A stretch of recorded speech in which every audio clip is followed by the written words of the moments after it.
بسم اللہ الرحمن الرحیم۔ سیدنا ابو ہریرہ رضی اللہ تعالیٰ عنہ سے روایت ہے کہ رسول اللہ صلی اللہ علیہ وسلم کا فرمان ہے، 10 من الفطرت، 10 چیزیں ایسی ہیں جو خود فطرتی چیز ہیں، ان کو سکھانے سمجھانے کی ضرورت نہیں ہے۔ ہر انسان جس کے اندر تھوڑی سی بھی عقل ہوگی تو وہ یہ کام ضرور کریں گے، کوئی بھی ہو، بھلے مذہب کے اعتبار سے مسلمان ہو، یہودی ہو، عیسائی ہو، ہندو ہو، بدھ مت ہو، کوئی بھی ہو، لیکن یہ فطرت کی چیزیں ہیں، یہ سمجھانے سکھانے کی ضرورت ہی نہیں ہے۔ جیسے انسان کے لیے کھانا پینا یہ فطرتی چیز ہے، بھوک لگے گی از خود کھانے کے پیچھے لگے گا، پیاس لگے گی از خود پانی کے پیچھے لگے گا، تو کوئی سمجھائے نہ سمجھائے ان چیزوں کی طرف آدمی کا دل مائل ہوتا ہے۔ تو یہ 10 چیزیں بھی فطرت ہیں۔ کون سی؟ دانت صاف کرنے کے لیے مسواک کرنا، یہ فطرت ہے۔ کوئی بولے نہ بولے منہ کو بدبو سے پاک رکھنا، صاف رکھنا، یہ فطرت ہے۔ اور مسنون طریقہ یہ ہے کہ دانتوں کی صفائی کے لیے لکڑی استعمال کیجیے، لکڑی کا مسواک ہونا چاہیے۔ یہ جو آج کل برش وغیرہ نکلے ہیں اور ٹوتھ پیسٹیں نکلی ہیں، یہ ساری صفائی بھلے ہو جاتی ہیں، لیکن ثواب جو سنت اور ثواب ہے وہ لکڑی کے مسواک میں ہے۔ اس کے لیے باقاعدہ طریقہ حدیث مبارکہ میں آتا ہے کہ اللہ کے نبی صلی اللہ علیہ وسلم پہلے اوپر والے دانتوں کو صاف کرتے، پھر نیچے والے دانتوں کو صاف کرتے، پہلے دانتوں کو باہر کی طرف سے صاف کرتے، پھر اندر کی طرف سے صاف کرتے، اس کے بعد پھر زبان کے اوپر مسواک لگاتے، پھر تالو میں مسواک لگاتے، یہ سارا مسواک کا طریقہ۔ اور کلی کرنا یہ بھی فطرت کا تقاضا ہے، کیونکہ انسان کے کھانے پینے کی وجہ سے معدے سے جو بخارات نکلتے ہیں ان کی وجہ سے منہ کے اندر از خود بدبو ہو جاتی ہے، تو اسی منہ کی بدبو کو ہٹانے کے لیے سنت طریقہ یہ ہے، فطرت کا تقاضا یہ ہے کہ آدمی کلی کر کے اچھی طرح سے منہ کو صاف ستھرا رکھے۔ یہ بڑی بدقسمتی اور بے سمجھی بے وقوفی کی بات ہے کہ آدمی سگریٹ کے ذریعے سے منہ کو بدبودار بنا دے، گٹکے کے ذریعے سے منہ کو گندا بنا دے۔ ہمیشہ کسی زمانے میں ایسا نہیں ہوا کہ لوگ دانتوں کو خراب کرتے ہوں، یہ آج کل پتہ نہیں کہاں سے مصیبت آ گئی ہے۔ پہلے زمانے میں تو لوگ دانتوں کے چمک کی مثالیں دیا کرتے تھے کہ اس کے دانت ایسے ہیں چمکدار، اور برف جیسے اولوں جیسے، برف جیسے، پانی جیسے، اور سفید گھاس جیسے، بابونا گھاس جیسے۔ اور آج دیکھو اللہ معاف فرمائے، یہاں کراچی کے اندر یا اسی یہ جو سمندری پٹی ہے اسی کے اندر تو یہ نشہ پتہ نہیں کہاں سے آئے گا، کتنا گندا کر دیتے ہیں۔ حضرت حکیم اختر رحمہ اللہ فرمایا کرتے تھے کہ افسوس ہوتا ہے کہ جس اس پاکیزہ منہ کے ذریعے سے، زبان کے ذریعے سے تم قرآن پڑھتے ہو، اسی منہ کے اندر آگ اور یہ سگریٹ ڈالنا، دھواں ڈالنا، یہ کون سی عقل مندی ہے؟ تو یہ فطرت ہے کہ آدمی منہ کو صاف ستھرا رکھے۔ اور ناک کو صاف کرنا، والاستنشاق، ناک کو صاف کرنا یہ بھی سنت طریقہ ہے، فطرت ہے۔ نہیں کرو گے بیماریاں ہوں گی، دماغ کے اوپر بوجھ ہوگا، اسی لیے سنت طریقہ یہ ہے کہ وضو کے اندر 3 مرتبہ پانی ناک میں لگاؤ۔ پہلی مرتبہ لگاؤ تو نرم ہو جائے گا، دوسری مرتبہ لگا کر کے اس کو اچھی طرح سے سنک کر کے نکال دو، پھر تیسری مرتبہ پانی لگاؤ تاکہ جو کچرا نکلا ہو وہ صاف ہو جائے، تاکہ آپ کا سانس کی نالیاں بھی آسان ہوگا، سانس لینا بھی آسان ہوگا، سر پر بوجھ بھی نہیں ہوگا، اور بیماریوں سے بھی بچو گے۔ اور چوتھے نمبر پر مونچھیں کاٹنا، یہ بھی سنت ہے، قص الشوارب۔ اللہ کے نبی صلی اللہ علیہ وسلم کی مونچھیں بہت ہی زیادہ کٹی ہوتی تھیں، یا احفاء الشوارب یا قص الشارب، اس کا مطلب ہوتا ہے بہت زیادہ کاٹ دینا۔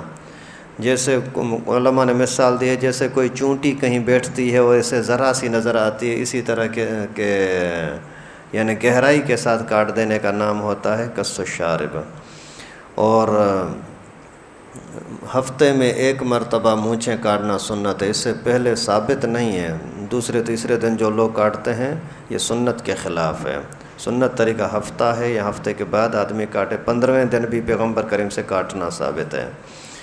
اور مونچھیں اتنی بڑی ہو جائیں کہ پینے کے اندر کچھ آپ پی رہے ہو اور اس کا یعنی بال لگ رہے ہیں اسی کے پانی کو یا کھانے کو، تو یہ پھر گناہ کے زمرے میں آتا ہے۔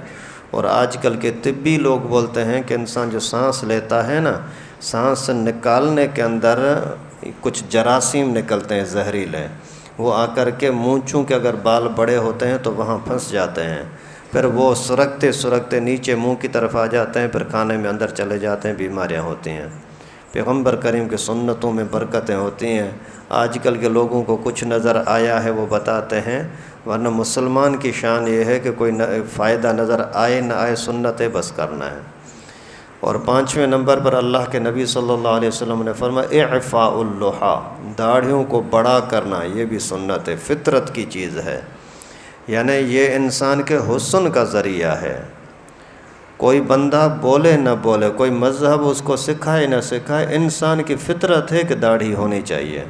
داڑھی کے اندر اللہ تعالیٰ نے روب رکھا ہے، داڑھی کے اندر عزت رکھی ہے، داڑھی کے اندر ایک یعنی نظر آتا ہے کہ یہ مرد ہے۔ اور داڑھی مونڈنا عورتوں کے ساتھ مشابہت ہے، اور عورتوں کے ساتھ مشابہت پر اللہ کے نبی نے لعنت فرمائی ہے، لعن اللہ المتشبہین من الرجال بالنساء، جو مرد عورتوں جیسی شکلیں بناتے ہیں ان پر اللہ کی لعنت ہے۔ اس وجہ سے داڑھی کو رکھنا یہ انسانی غیرت، اور فرشتے باقاعدہ تسبیح پڑھتے ہیں، سبحان الذی زین الرجال باللحیٰ وزین النساء بالزوائب، وہ اللہ کی ذات پاک ہے جس نے مردوں کو داڑھی سے حسین بنایا، خوبصورت بنایا، اور عورتوں کو بڑے بالوں کے ساتھ حسین بنایا۔ عورتیں بال کاٹیں یہ عورت ہونے کے خلاف ہے، مرد داڑھی مونڈے یہ مردانگی کے خلاف ہیں۔ اور آج کل طبی لوگ بولتے ہیں کہ مردانہ طاقت کا سب سے بڑا اچھا نسخہ یہ ہے کہ داڑھی رکھو۔ داڑھی کے اندر قدرتی طور پر اللہ تعالیٰ نے ایسی برکت رکھی ہے کہ مردانگی نظر آتی ہے، ایک یعنی روب تاب ہر طرح سے آتا ہے، مردانہ طاقت بھی بڑھتی ہے۔ اور اسی طریقے سے داڑھی کتنی ہونی چاہیے؟ اللہ کے نبی صلی اللہ علیہ وسلم داڑھی نہیں کاٹتے تھے، ان کو کاٹنے کی کبھی ضرورت بھی نہیں پڑتی تھی کہ بہت ہی لمبی ہو جائے، ایسا نہیں۔ اللہ رب العالمین نے ایسا حسین چہرہ انور بنایا تھا کہ اسی کے اندر کوئی بھی میک اپ شیک اپ کرنے کی، چھوٹا بڑا داڑھی وغیرہ کو کٹنے کی کوئی ضرورت ہی نہیں ہوتی تھی۔ تو پیغمبر کریم صلی اللہ علیہ وسلم کی داڑھی مٹھی سے تھوڑی سی زیادہ تھی، جو چہرے انور کو حسین لگنے والی تھی۔ پھر صحابہ کرام کے زمانے میں کچھ لوگوں کی بہت ہی بڑی داڑھی ہو گئی، تو پھر انہوں نے آپس میں مشورہ کیا کہ اس کو کاٹنے کی اجازت ہے یا نہیں ہے۔ پھر صحابہ نے باقاعدہ متفقہ طور پر مشورہ کر کے فرمایا کہ رسول اللہ صلی اللہ علیہ وسلم کی داڑھی کو دیکھا جائے کہ اسی مناسبت سے ہی اس کو کاٹنے کی اجازت دی جائے۔ تو سب نے متفقہ فتویٰ دیا کہ اگر کسی کی داڑھی ایک مٹھی سے زیادہ ہے پھر کاٹنا چاہے تو اجازت ہے، لازم نہیں ہے، اجازت ہے۔ تو دائیں طرف سے، بائیں طرف سے، نیچے سے، ہر طرف سے ایک مٹھی ہونا یہ واجب ہے اور سب نبیوں کی سنت ہے۔ آج کل بے دین تو بے دین، اچھے خاصے دیندار اپنے آپ کو سمجھنے والے ظالم، وہ بھی بولتے ہیں نہیں داڑھی اس کو بولتے ہیں جو دیکھنے والا دور سے دیکھے کہ ہاں داڑھی اس کو رکھی ہوئی ہے، بس یہ داڑھی ہے۔ یہ جھوٹ ہے، یہ خیانت ہے، دین کے اندر غداری ہے۔ اللہ کے نبی کے زمانے میں دو بندے پیغمبر کریم کے پاس آئے تھے، ایک کی داڑھی منڈی ہوئی تھی، ایک کی داڑھی خشخشی تھی، چھوٹی تھی، آدھے انچ یا انچ کے برابر۔ تو اللہ کے نبی صلی اللہ علیہ وسلم نے فرمایا یہ کیا کیا ہے تم لوگوں نے؟ انہوں نے بولا ہمارے علاقے میں ایسا چلتا ہے۔ اللہ کے نبی نے فرمایا مجھے اللہ تعالیٰ نے حکم دیا ہے کہ وعف اللحیٰ، داڑھی کو بڑا کرو۔ تو داڑھی کاٹنا جائز نہیں ہے۔ ویسے بھی شکل سے تو پہچانا جاتا ہے نا کہ یہ مسلمان ہے یا غیر مسلم ہے۔ من تشبہ بقوم فہو منہم، جس بندے کی جس قوم سے مشابہت ہوگی انہی میں شمار ہوگا۔ اگر آپ کپڑے کافروں والے پہنو گے تو کافر شمار ہوں گے، اگر پولیس کی وردی پہنو گے تو پولیس شمار ہوں گے، اگر پولیس والا ہی اپنی وردی اتار دے تو وہ پولیس والا نہیں لگتا۔ اگر یہاں کوئی انڈیا کی وردی پہن کر کے گھومے تو اس کو چھوڑیں گے پاکستانی؟ ارے بابا آ گیا دشمن مارو گولی. کیوں؟ یہ لباس ہی کا تو کام ہے. مشابہت تو کافروں کے ساتھ کرو گے، جس قوم سے مشابہت کرو گے انہی میں شمار ہوں گے. تو داڑھی اسلام کا شعار ہے، مسلمان کا شعار ہے. داڑھی کاٹنے کی مٹھی سے پہلے بالکل اجازت نہیں ہے، اور داڑھی کاٹنے والے کے پیچھے نماز بھی جائز نہیں ہے. امام بھی وہی بن سکتا ہے جس کی داڑھی شریعت کے مطابق ہو. یہاں تک کہ علماء نے لکھا ہے اگر ایک بڑا VIP قاری ہے، مولوی ہے، لیکن داڑھی کٹا ہے، دوسرا بالکل سیدھا سادہ قرآن پڑھتا ہے، بالکل جاہل آدمی ہے لیکن نماز پڑھنا جیسی ویسی جانتا ہے، تو اس مولوی قاری کو پیچھے کر کے اور اسی داڑھی والے کو امام بنایا جائے گا، اس کو نہیں بنایا جا سکتا. اور بغل کا بال نوچنا یہ سنت ہے، نوچ کر کے اور صاف کرنا. لیکن اگر یہ نہیں کر سکتے تو مونڈنے کی بھی اجازت ہے. اور براجم کا صاف کرنا، یعنی کوئی بھی ایسے جوڑ جہاں بدبو ہوتی ہے، ایسے جوڑ جہاں بدبو ہوتی ہے، ان کو صاف کرنا بھی یہ فطرت کی چیز ہے. مثلا پسینے کے گرمی کے دنوں کے اندر بغل میں بہت بدبو اکٹھی ہوتی ہے پسینے کی وجہ سے، یا پھر رانوں کے بیچ کے اندر بدبو ہوتی ہے، یا اسی طریقے سے یہ گلے کے اندر کبھی کبھی مٹی جم جاتی ہے، وہاں بدبو ہوتی ہے. تو ایسی جگہوں کو صاف کرنا یہ بھی سنت طریقہ ہے. پاؤں کی انگلیاں کچھ لوگوں کی بالکل جڑی ہوتی ہیں، ملی ہوتی ہیں، وہاں میل جمع ہو جاتا ہے، وہاں بدبو ہوتی ہے، ان کو صاف کرنا یہ بھی فطرت کا تقاضا ہے. اور زیر ناف بال صاف کرنا، زیر ناف بال صاف کرنا یہ بھی فطرت کی چیز ہے. اس میں کوئی سکھائے نہ سکھائے، سمجھائے نہ سمجھائے، وہ صاف کرنے ہوں گے. اور لوہے کے ساتھ صاف کرنا یہ زیادہ بہتر ہے، سنت طریقہ ہے. مرد کے لیے بھی لوہا استعمال کریں، بلیڈ وغیرہ، عورت کے لیے بھی لوہے کا استعمال اصل ہے.